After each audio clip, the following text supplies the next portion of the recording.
Hi, this is Bob Baker, author of the Guerrilla Music Marketing series of books and the founder of thebuzzfactor.com. I just want to take a moment to thank you for signing up for this free video training on the 5 biggest music publicity mistakes and how to fix them. I've been a published author for over 20 years now, but there was a 10-year period slightly before that where I published my own music newspaper in my hometown of St. Louis, Missouri. So a full decade of my life was dedicated to be sort of a local journalist and a media person.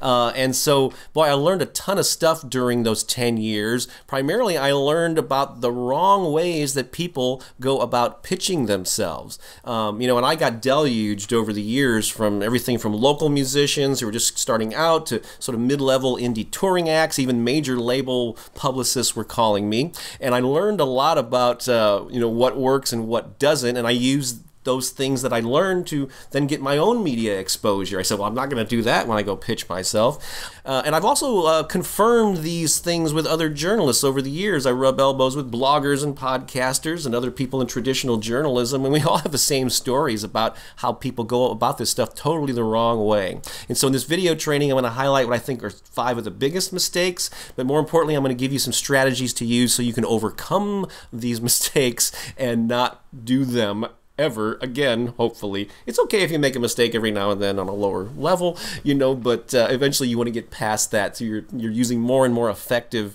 techniques when you reach out to journalists. So enjoy the video training. I'm going to talk to you again at the very end. All right, enjoy.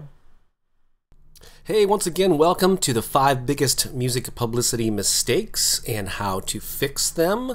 There's a good chance that you already know who I am and my background, because you're listening to this. Maybe you're already on my mailing list, but just in case a friend sent you here and you're not quite up to speed, for a good 20 plus years now, I've published a whole series of books, most notably a few in the Guerrilla Music Marketing series, which you see a couple of those covers there. I've also created a lot of audio programs and online courses like the one on the bottom there, How to Make Money as a DIY Artist. And currently I'm working on a new book called the DIY Career Manifesto, which basically covers my sort of unconventional approach to self-employment. So excited about that, but more on that later.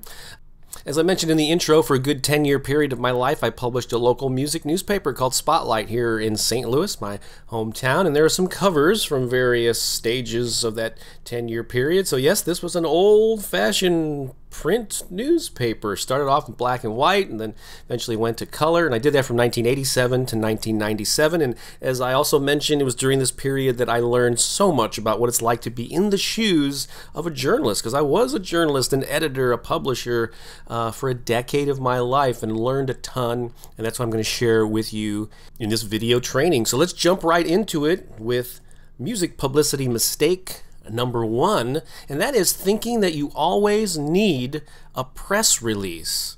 So I'm sure you know what a press release is, because they seem to have been around forever. They're an essential part of a press kit, or so a lot of people think, and so you know what they are. They say for immediate release, and there's a headline, and there's all this proper formatting of press releases, and it's good to know how to format a press release and how they're used, but really the problem is that, for one, press releases are really ineffective. I mean, there's so many of them, and they've been around for so long. They're overused, they are ignored, and quite often they're just not necessary. There's this like knee-jerk reaction, and I have it myself at times over the years. I'll have an event or something that I'm wanting to promote, and my first instinct is, oh, I need to write a press release about this to get some media coverage, but really that's not the most effective thing much of the time. So how do you fix it? Well, often a simple email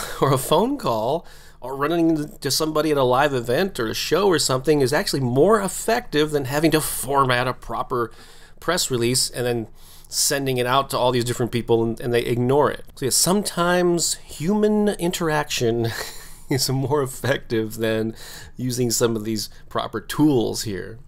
So here's just an example of an email that you might send to somebody. The subject line might say, James, A July 12 story idea for your remix column. I'm just making up these names and these column names just so you know what I'm talking about here. And then in the body copy, something like, "Hi, James, it's Fred from the Blasters here. Love the column you did last week on..." fill in the blank. And there's an event on July 12 you might be interested in. We're doing this thing, and then you briefly explain what that thing is. So let me just take a minute here to sort of put this email under a microscope and dissect it and just sort of point out what I think is right about it, and maybe you can borrow some of these tips for your own emails that you send instead of press releases. But in the subject line, it starts with James, so it's the name of the person that you're trying to contact. You can sort of never go wrong by putting someone's name in the subject line. You know, whatever you do, don't put "for immediate release." That's the sure way to have your emails ignored, in my opinion. And so put James, and then it's followed by a July 12 story idea for your remix column. And that's short and sweet, and it has a couple of items there that are worth noting. Once, it has a specific date, so the journalist right away knows how timely it is. So, you know, if you're a month out and you're sending it on, June 10th or something, then they might, just note it but not respond right away because they're working on a current deadline. But the follow-up emails, as it gets closer, it might get their attention that this is something that's timely, and you're letting them know it's a story idea for a specific thing. And so as opposed to some generic "for immediate release" or a subject line that just doesn't have that many specifics in it, this is very specific, and the recipient knows it's for them. They know when it's going to happen and that it's an idea for a particular column. So you start off with, "Hi, James." And now this is very important. The very first sentence there is very short. It says, "Hey, it's Fred from the Blasters." Well, the word "hey" isn't in there, but it's Fred from the Blasters here. That's a great way to start an email. So many times I see someone go, "Hi, James. This is Fred Smith. I play in a local band called the Blasters. We do electrified psycho punkabilly reggae something or other." And it's long and winding introduction that is unnecessary. Just get it short and sweet. "Hi, James. It's Fred from the Blasters here." Then go into, like, especially if this is your first communication with someone, you can never go wrong with a compliment. "Love the column you did last week on..." Now you have to be careful here because it's got to be genuine. Don't put a generic reference. I get a lot of these emails where, "I really love what you're doing in the music industry." Really? It sounds very much like a bulk email that can apply to hundreds of people that they're contacting.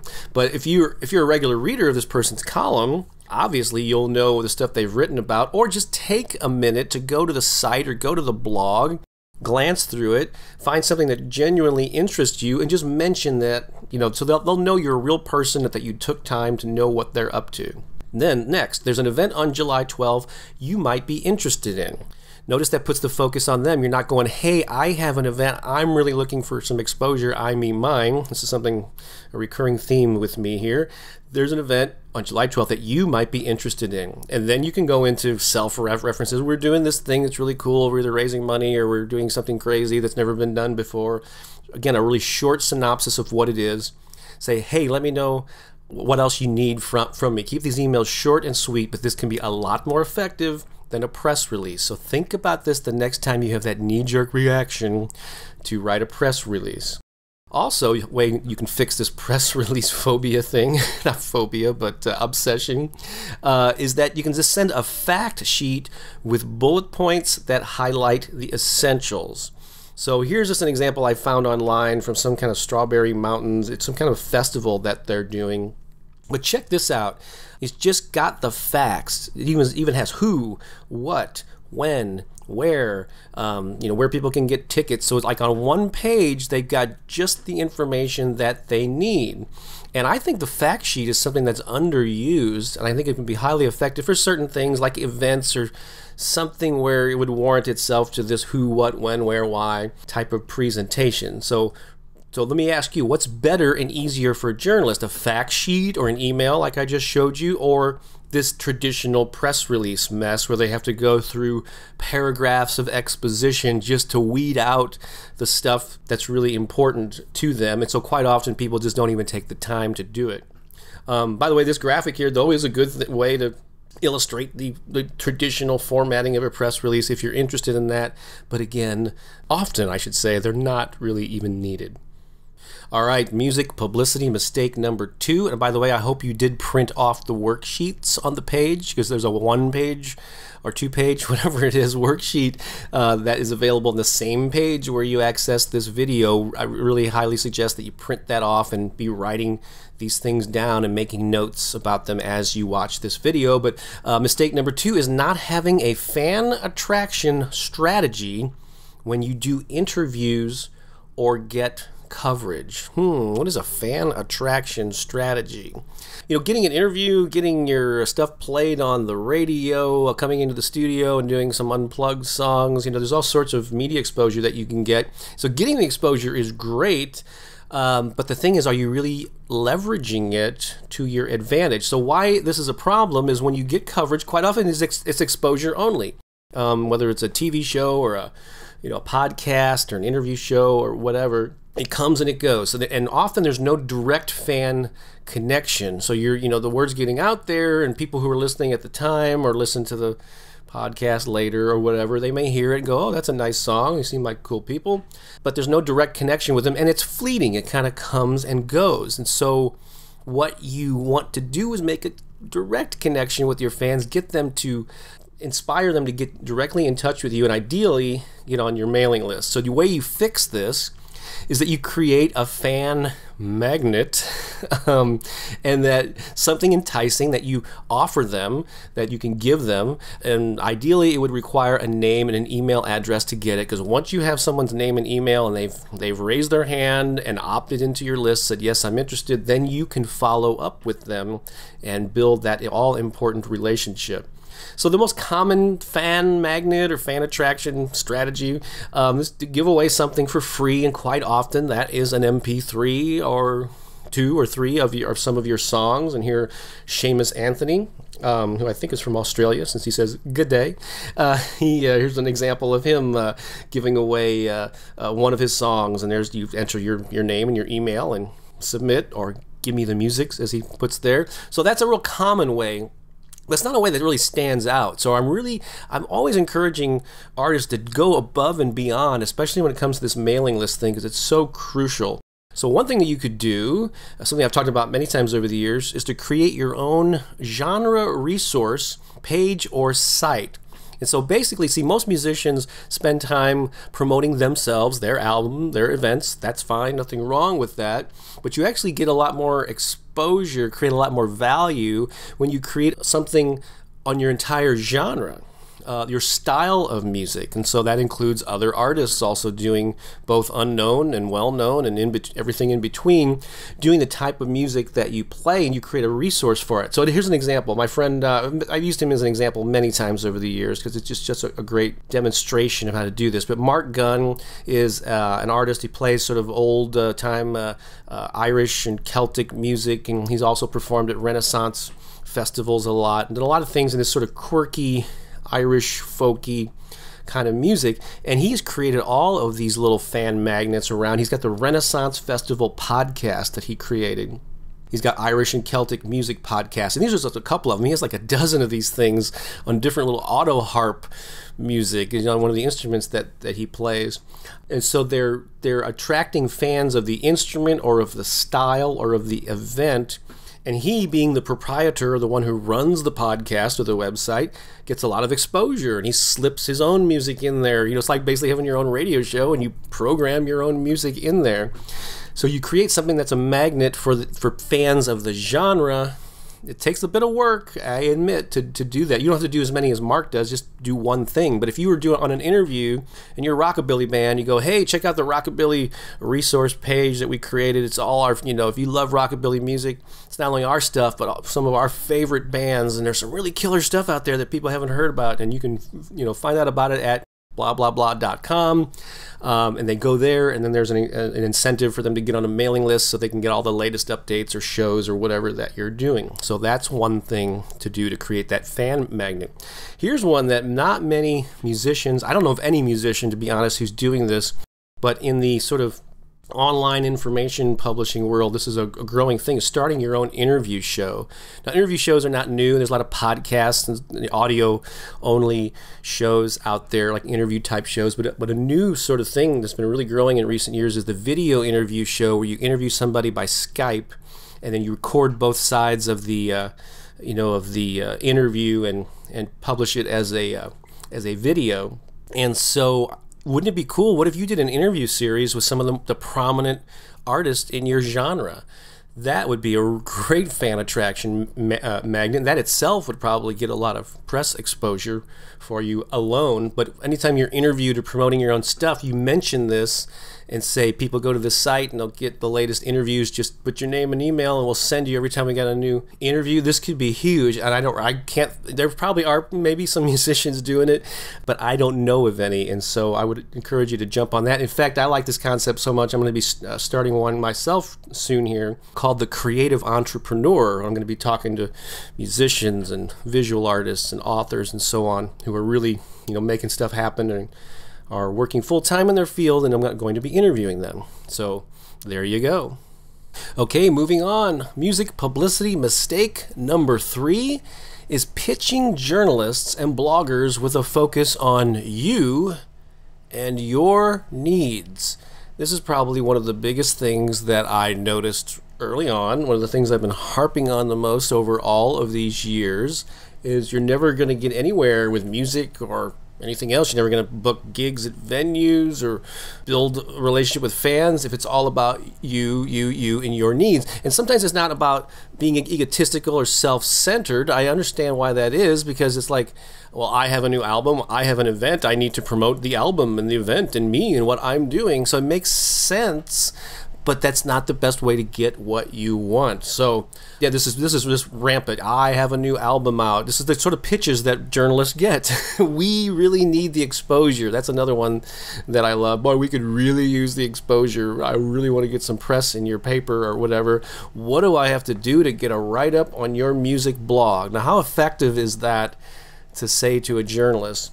Here's a funny graphic I found by an artist named Tom Fishburne, where he goes, "For immediate release, dear journalist and or blogger, we've clearly made no effort to understand you or your writing, but here's some spam disguised as a press release for a brand that we represent, blah, blah, blah, blah, blah." So why this is a problem? First of all, journalists don't care about your promotion needs. I mean, it's not that they're insensitive or they just don't give a damn about up-and-coming artists. Once you're deluged over and over for months or years on end, that's not your sole purpose for being, is to give underexposed bands exposure. And when you take this approach, you just become another PR pest. And most of the people that are reaching out to journalists are more pests. And you want to be a perk, not a pest. So here's how to fix it. You keep the journalists and his or her audience's needs foremost in mind. Again, that's the needs of the journalist or the needs of his or her audience foremost in mind. Those are the hot buttons that you need to push. And to be able to do that effectively, you've got to turn around your perspective and take the spotlight off of you and imagine what it's like to be in their shoes. It's another fun graphic that I found. Don't judge me till you walk a mile in my shoes or live a day in my life. Now, you may have never been a journalist, but perhaps you can imagine what it would be like. It would be like somebody approaching you and saying, "Hey, I'm a guitar player. I really want to get some exposure. Let me play on your next album." And you're like, who are you and why should I do that? Your motivation to have somebody play with you or join you in a show or something would be that they would either enhance your fun or your creativity, or it would be an asset to your audience or the people that were there to attend the event. You wouldn't do it just simply because a dozen people need exposure and you're going to open up your stage for them. So, try to think of that from their perspective. Another way to fix it is to use what I call the indirect method. So what is that? Well, it's something that I've talked about for years, and I don't think I've heard any other PR people exactly covering this much, but it has everything to do with those things that I listed earlier about I have a new album, here's an event. The direct method, which is what most people do and what you're probably inclined to do when you seek out press, is to say, I have a new album, so I'm going to let people know about the new album. I have a CD release party, let's talk about the CD release party. And that works sometimes, but the indirect method is when you take some angle of what you're doing, not directly related to what you actually want exposure for, and you present that to the media, but you get coverage as a result. And a kind of a classic example is the fundraising event, the prime opportunities to use this very thing where the focus is on the charity and the fundraising. And so your pitch might be, 5 top local bands team up to raise money for the local children's charity or the firefighters fund or something. So the focus is on the fundraising, on the charity and the good work they do in the community. And as a result of covering that, the media mentions what artists are playing and you get the coverage. So that's kind of a loose example of the indirect method. Let me show you another example here, though. One, of course, the traditional way is I have a new album out.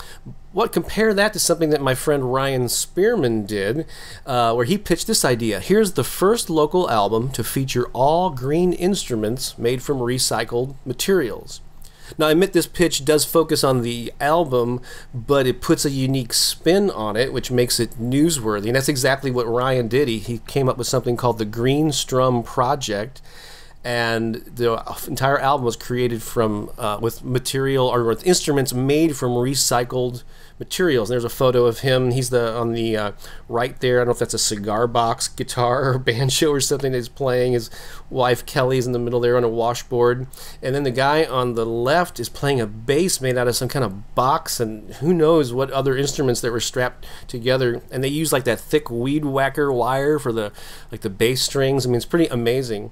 And so that's something that's newsworthy. It has it's sort of a semi-indirect method where the real news value there is the theme of the album, not so much on, it's not just, hey, there's a new album out, but it's the specific aspect of it that makes it cool and fun and of interest to the audience and the journalist.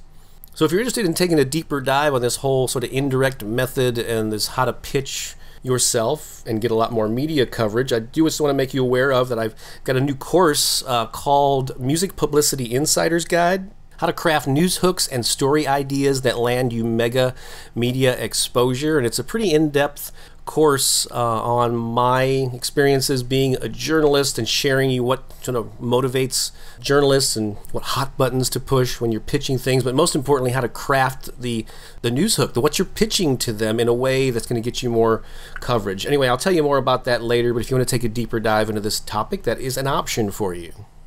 All right, continuing on to music publicity mistake number 4, you don't follow up. This is a huge mistake. There's so many opportunities are squandered because you send one email to a blogger or a media person and you sit back and wait and that you don't hear back from them. Oh, I guess they're not interested. Oh, this local music scene sucks. But that's not very effective. Most people just sort of spray and pray.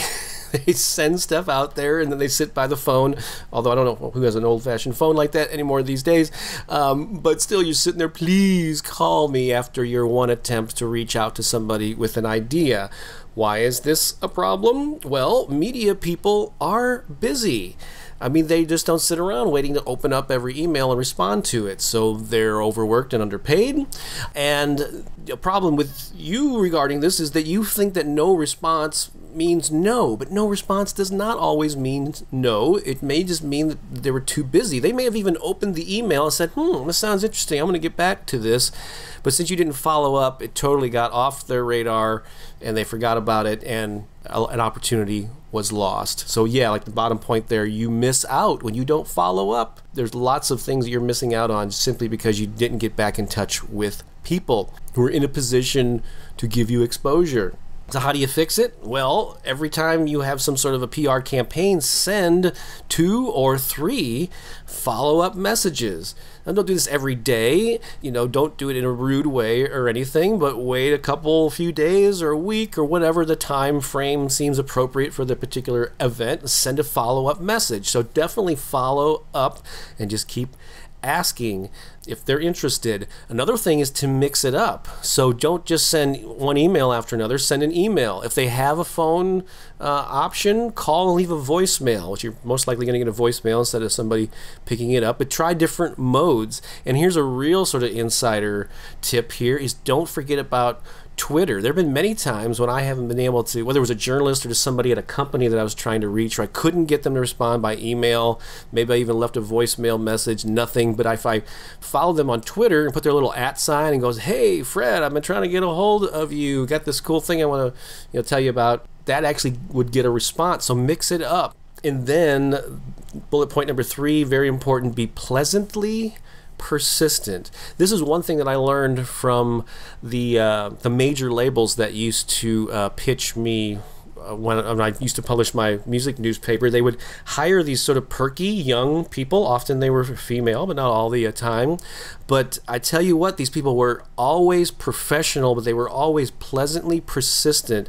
And if it was the 5th or 6th time they were calling me, they'd be just as nice that last time as they were the first time. "Hey, Bob, I know you're busy, but we got so-and-so coming through. I think it'd be really great for your readers. Hey, let me know how I can help." And they were just pleasantly persistent, as opposed to some of the local artists who would get frustrated that I wasn't getting back to them right away. And they'd be going, "What do I got to do to get you on the phone or to get you to respond to me?" That's not going to endear you to a journalist by taking that approach. So follow up, mix up your modes of communication, and always be pleasantly persistent. You'll see yourself getting a lot more exposure. Music publicity mistake number 5 is believing that your effectiveness is determined by your publicist or the quality of your press kit or your contact list. That's another one. Oh, if I only knew who to contact and had the direct emails and all that. So there's all these things that people have these illusions about. If only I had a professional publicist, then I can get all the press. If I could spend $1,000 getting these flashy press kits or electronic press kits or whatever. And so why is this a problem? Well, the problem is you're only focusing on the tools, and it's not, in my mind, it's not the tools that really create the value.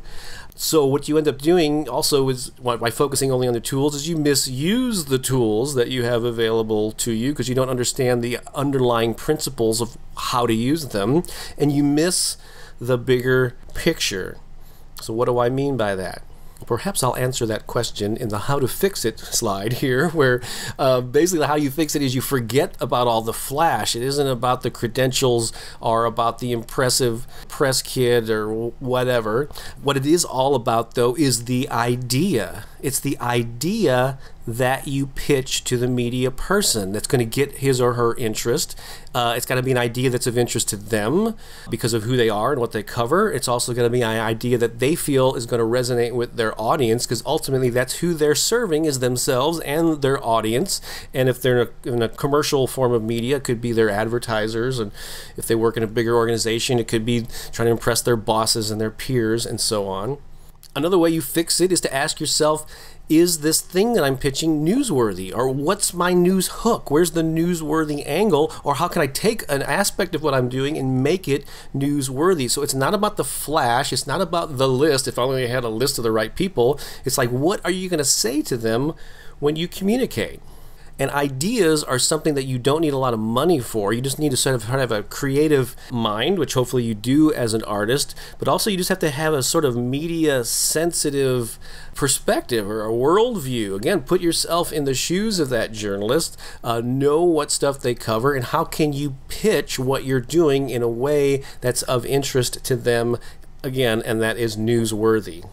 So as I mentioned earlier, I've got this new program, and if you want to really get into this whole how to craft newsworthy pitches and angles and ideas, again, this e-course called Music Publicity Insider's Guide. It has nearly 2 hours of audio where I really go through in depth all these different aspects of it and give you a really intimate look at the life of a journalist based on my 10 years of doing that. But the main emphasis of this course is how to craft news hooks and story ideas that land you mega media exposure. It's hosted on a website called Rizuku that I love. It's a new platform that I've been using for my online courses where they're sort of dripped out to you so you don't get all the lessons at once. When you sign up, you get access to the first lesson within 24 hours, and then the rest are sort of dripped out to you every 2 to 4 days, depending on the complexity of the lesson. So I want you to take your time with each one before getting the next one.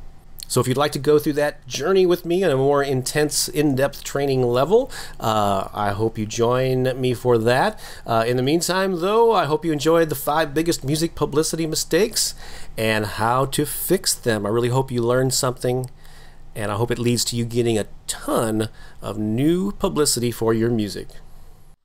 So there you have it, the 5 biggest music publicity mistakes and how to fix them. I hope you got a lot out of this video training. I really enjoyed putting it together. And if you're interested in taking a deeper dive into a certain aspect of this, I do encourage you to look further into my new Music Publicity Insider's Guide. It's all about that sort of news hook and story idea portion of this publicity thing that's so important. It's really not about the flashiness of your press kit or who your publicist is or how much you paid for this or that. It's really about the idea. It's really about the concept that you bring to the journalist, and also how you approach them and how you have an understanding of what their world and what their needs are, so that you present yourself and your idea in a way that's going to be beneficial to them. And so I would really love for you to go through that training and benefit from it. Many people have. So somewhere on this page there should be a button to click to go to a page to learn more about what's involved in the various lessons. It's an online course.